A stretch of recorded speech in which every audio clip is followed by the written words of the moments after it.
Děkuji. Tak dámy a pánové, já tady mám jako tradičně takovou mašinku, která funguje tak, že nahrává zvuky.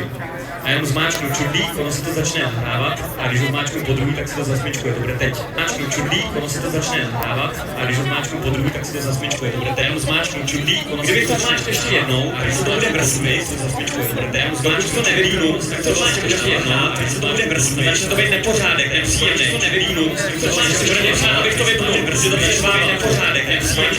Tak já to vypnu a zkusíme si na to něco zahrát. Ne, dobrý.